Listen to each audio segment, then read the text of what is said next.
okay. We'll go through it real quick anyway. If you have questions, you can pop them in the chat. We'll try to get as many as we can. And then at the end of the presentation, just a few minutes, we'll give you an opportunity to find some other Google Meets to jump into where you can ask some more specific questions around different clubs, or you can talk to your counselor, or you can talk to a principal if you'd like. So give us just a couple minutes to hit a couple highlights, and then we'll give you a chance to jump into different meets where you can talk to some different people.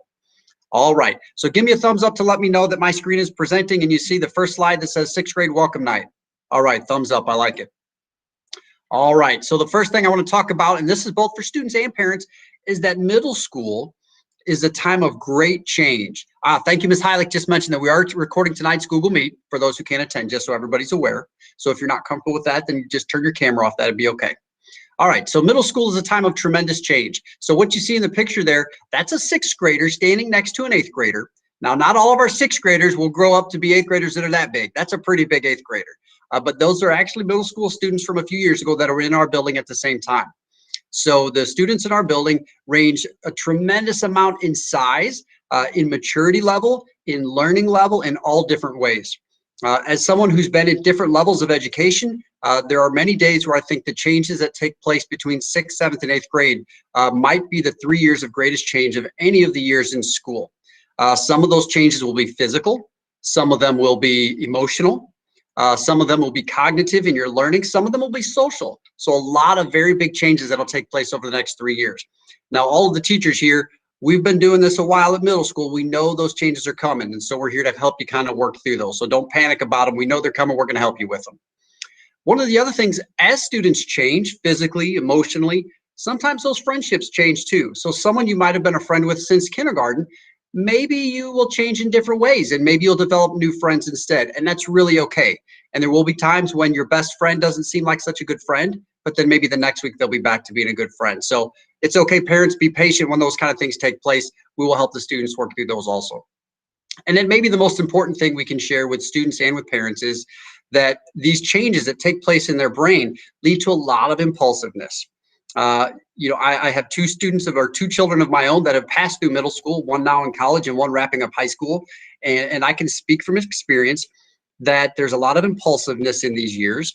And they tend to have a lot of organization issues too, keeping track of stuff. Things that seem like they just were able to keep track of last year, suddenly they can't anymore.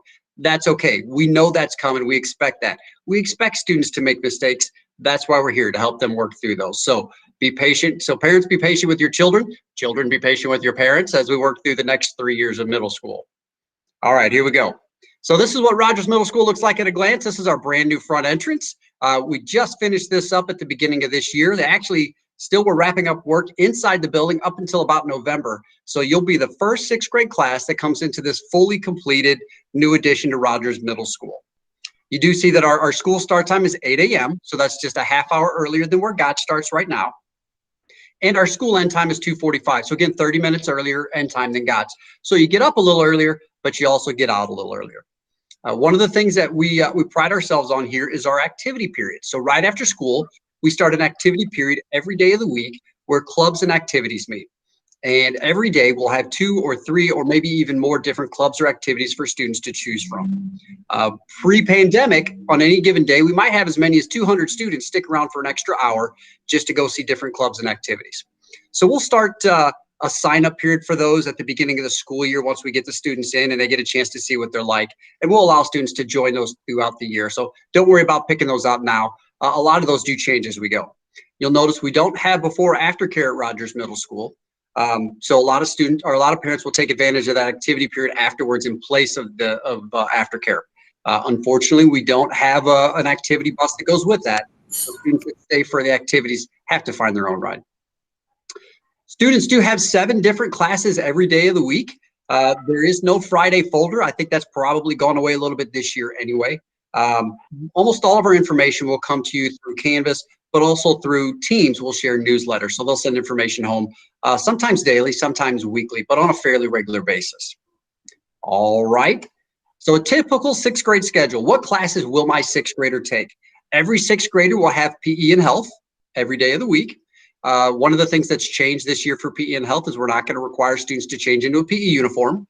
We'll ask them to bring a pair of shoes they could be active in, but not necessarily to change out their entire dress. They will have an advisory period, similar to maybe what you're familiar with, like a WIN period, where we work with students on goal setting, social emotional learning, and helping them on different things that they need to be successful. Every student will have a math class and a science class. Every student will get to eat lunch. Every student will have history and ELA. And then the last period we call exploratory. Now, when we get to the exploratory period, students, even in 6th grade, have a little bit of a choice. So let's go on and talk about that. Now, the schedule you see here on the slide, they won't necessarily be in that order. Those classes could be in any order throughout the day, and every student will have a different order of those classes. And they won't be in the same room with the same friends all day. They'll kind of mix as they go. All right, so exploratory class information. Again, PE and health are required for all students all 3 years. With that Explos course, students can opt to take a full year music course. So that full year music course could be band, orchestra, or choir. If they select one of those, they're in that for the entire year. And oftentimes those teachers really try to recruit and keep them in that program all of the next 7 years, all the way through graduating high school to develop those skills. If they take a full year-long music course, then they'll have just one other Explo course. And so we ask them to let us know their preference, and we try to give them their top choice. If everybody makes the same top choice, it might be difficult. You might get your second choice, but we try to give everybody as high a choice as possible. All right, if students don't take a year-long music course, then they will get all 5 of those courses listed at the bottom before the year's over. They'll take art, which is mostly 2D art, drawing, painting, things like that. They'll take FACS, family and consumer science. Parents, you might have known of this as home ec. If that's a course that you took in school, we call it family and consumer science now. Industrial tech. So industrial tech, parents, you might have called this wood shop. So in 6th grade, they learn to use power tools. Yes, we have 6th graders using power tools and making projects with wood. PLTW, I know PLTW exists at Gotch. At Rogers, our PLTW course for 6th graders is called Design and Modeling. It's kind of an introduction to the engineering and design process. And then we have speech and drama. So for our 6th graders, our speech and drama course focuses mostly on public speaking. We're going to ask them to do a lot of presentations when they get out of middle school and high school, and so we want to help them develop those skills early on. All right, so that's a little bit of our Explo course information. I know this is a lot coming at you pretty quick. We'll give you a chance to go into different rooms here in a little bit and ask more specific questions. All right. One of the other things we have for our 6th graders at Rogers is a program called WEB, short for Where Everyone Belongs. This is our year-long transition program. So we recruit incoming 8th graders to be mentors or leaders for our 6th graders. And they'll lead them through their WEB day or 6th grade orientation day in August. And then they'll continue to meet with them throughout the year to kind of help make sure that they're transitioning to middle school and they're kind of figuring out how things are working.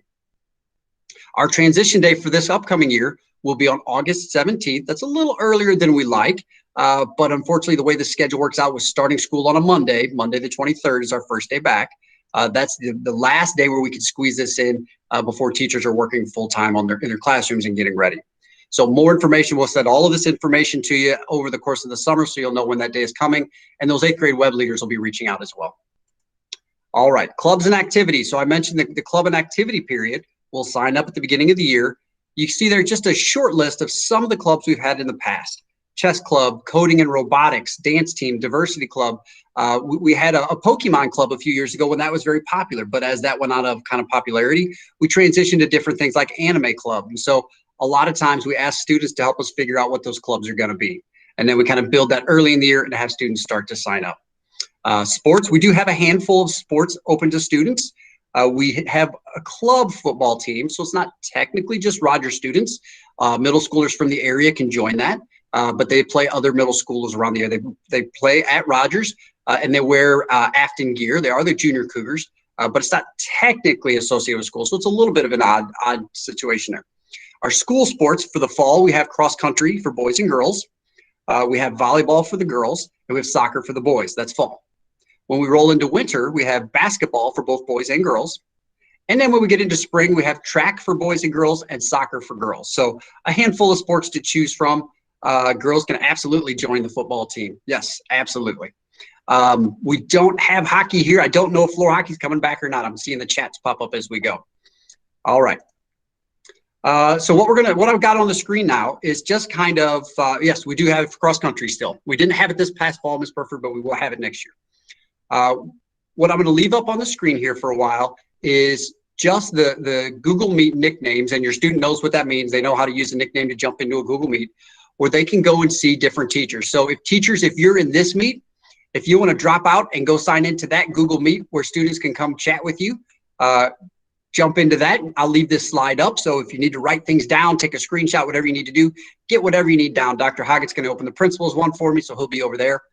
I did see that there was a question about transportation, and I will answer that to the best of my ability. So what I can tell you is that the district is working really hard to hire as many bus drivers as possible. It's not that we didn't have buses this year, we didn't have drivers. And many districts are facing the same challenge. So if we can get all the drivers hired, we expect to go back to a full set of buses next year. So hopefully we'll have transportation for everybody. That would be fantastic, and I think save everybody a lot of headaches.